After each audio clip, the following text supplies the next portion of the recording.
नमस्कार दोस्तों, आप सभी को विकट संकष्टी चतुर्थी व्रत की हार्दिक शुभकामनाएं। आज मैं आपके लिए संकष्टी चतुर्थी व्रत की कथा लेकर आई हूँ। आज के दिन इस कथा को सुनने से विघ्नहर्ता भगवान गणेश आपके और आपके परिवार के सभी विघ्न हर लेते हैं। तो चलिए सुनते हैं ये पौराणिक कथा।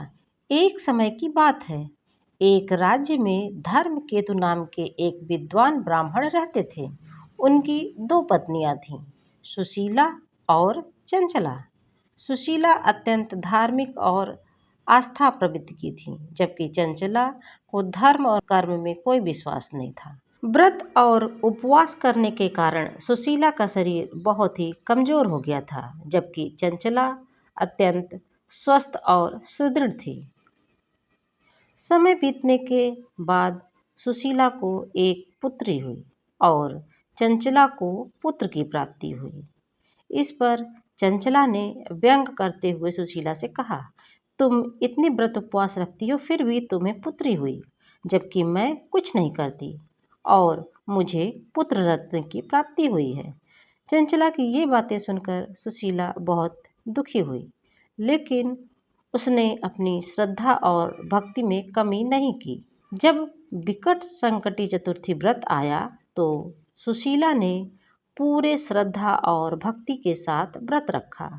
उसकी सच्ची भक्ति से भगवान गणेश प्रसन्न हुए और उसे पुत्र प्राप्ति का आशीर्वाद दिया।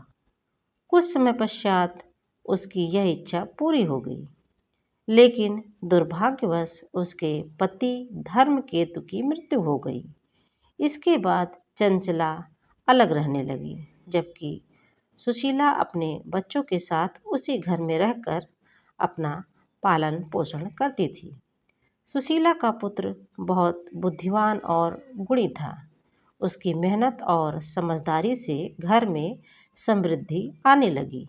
यह देखकर चंचला के मन में ईर्ष्या उत्पन्न हुई।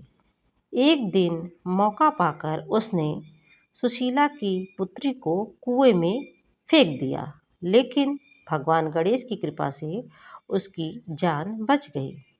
जब चंचला ने यह देखा कि स्वयं भगवान गणेश ने सुशीला और उसके परिवार की रक्षा की है, तो उसे अपने किए पर गहरा पछतावा हुआ।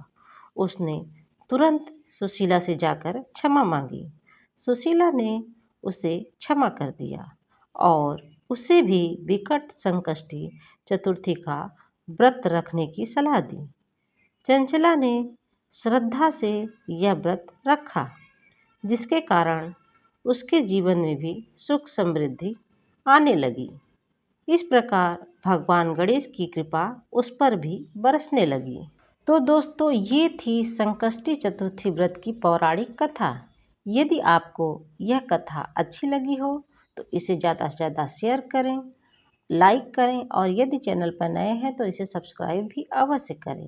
जिस प्रकार भगवान गणेश ने उनकी व्रत से खुश होकर उनके कष्ट को हरा, वैसे ही भगवान आप सभी के कष्ट को हरें और आपके जीवन में सुख समृद्धि लाएं।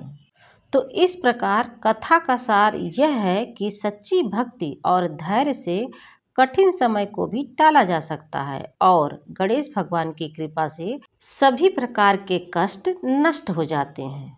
मान्यता है कि इस कथा के श्रवण से भगवान गणेश प्रसन्न होते हैं, साथ ही फल भी दुगना प्राप्त होता है।